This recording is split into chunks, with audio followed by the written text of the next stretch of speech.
सभी श्रोताओं का आल्हा उदल की कहानी में हार्दिक स्वागत, अभिनंदन। आज के वीडियो में इंदल हरण की कथा सुनाई जाएगी।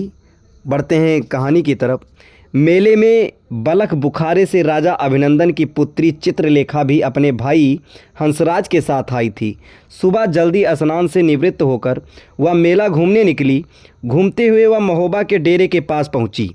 केसर नाम की नटनी भी साथ थी। महोबे के डेरे को देखकर वह इंदल की तलाश करने लगी। धांधु की शादी से उसने इंदल को देखा था। उसने तभी सोचा था इंदल से ब्याह करूंगी, इसलिए वह इंदल की तलाश कर रही थी।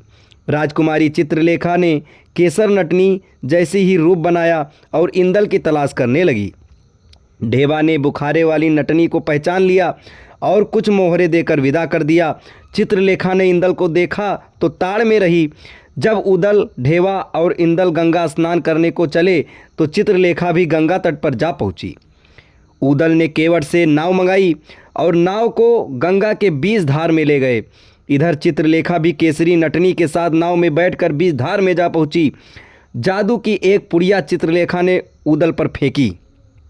वह अचेत होकर गिर पड़ा। नटनी ने ढेवा पर जादू की पुड़िया फेंकी, वह भी अचेत होकर गया। चित्रलेखा ने अब जादू की पुड़िया फेंककर इंदल को तोता बना लिया और पिंजरे में डालकर अपनी नाव किनारे की ओर बढ़ा दी। इंदल का हरण करके वह अपने डेरे में लौट आई। जब उदल और ढेवा की चेतना जागी तो इंदल को ना पाकर चिंतित हुए। दोनों ने सारा मेला खोजा पर इंदल नहीं मिला।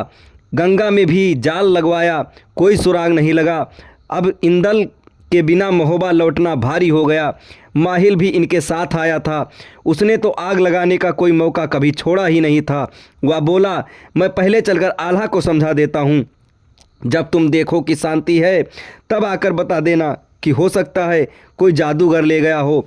हमें 5 महीने की मोहलत दे दो तो हम अवश्य इंदल को खोज कर ले आएंगे। ये दोनों आल्हा से मिलने में डर ही रहे थे, अतः माहिल को आगे जाने दिया। माहिल तो सदा बनाफरों की कट करता ही रह रहा था। उसने बताया, उदल ने तुम्हारे पुत्र इंदल को मार दिया। जैसे ही उसने डुबकी लगाई, उदल ने तलवार से वार करके उसका सिर धड़ से अलग कर दिया। सिर और धड़ गंगा में ही बहा दिए। आल्हा को पहले तो विश्वास नहीं हुआ, परंतु माहिल ने गंगा जी की सौगंध ली तो विश्वास आ गया।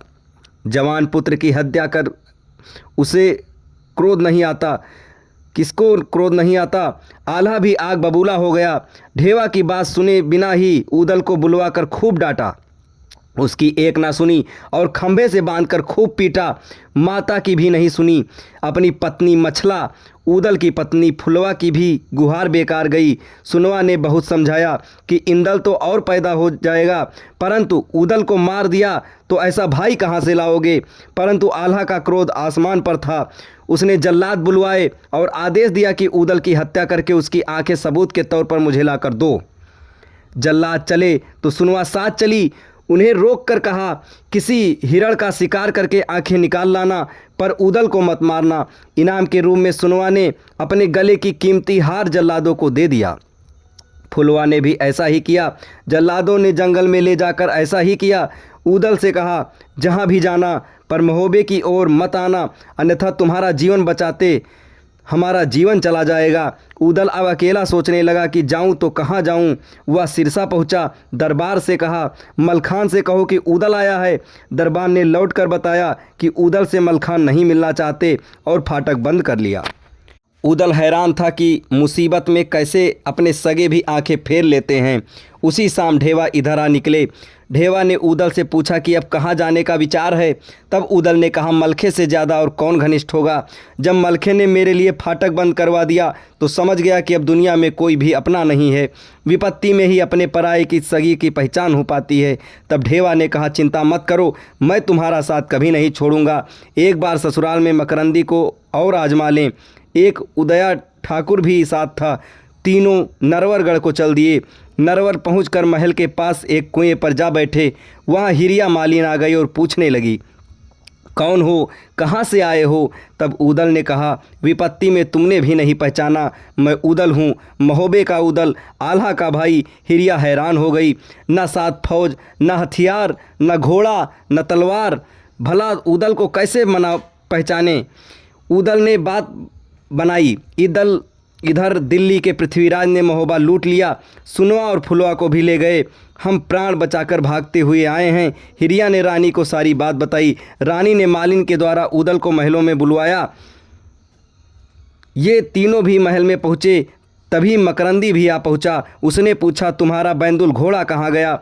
हथियार के बिना कैसे चले आए? जब उदल ने पृथ्वीराज की लूट वाली कहानी सुनाई तो मकरंदी ने लानत भेजी कि तुम्हारे जीवन को धिक्कार है। डोला लूट गया तो तुम्हें जीवित नहीं रहना था। अब मैं फौज तैयार करता हूँ, चलकर हम दिल्ली लूट लेते हैं। तब उदल ने सच बात बताई कि कैसे बड़े भाई आल्हा का पुत्र किसी ने चुरा लिया और भाई ने पीटकर जल्लादों को सौंप दिया। तब रानी ने कहा कि यहाँ मठ में देवी की पूजा और यज्ञ करो, देवी इंदल का सही पता बताएगी। रात को उदल ने मठ में जाकर देवी की पूजा की। आधी रात को देवी की आभा ने बताया कि इंदल को बलक की राजकुमारी चित्रलेखा चुरा ले गई है।